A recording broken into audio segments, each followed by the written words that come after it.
Makeup করছে। কি করছে? বাবু হয়ে বসে।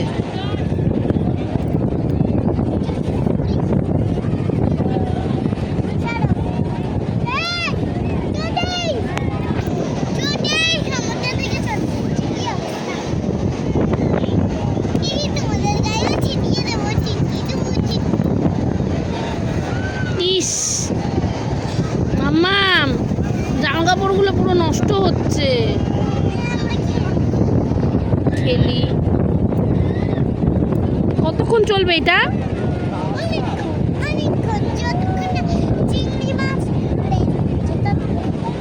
চিংড়ি মাছ ডাব খাওয়া হয়ে গেছে, এখন চিংড়ি মাছের জন্য ওয়েট চলছে। সময় লাগছে তাই এইসব চলছে। আচ্ছা চলো, বন্ধুদের টাটা করে দাও।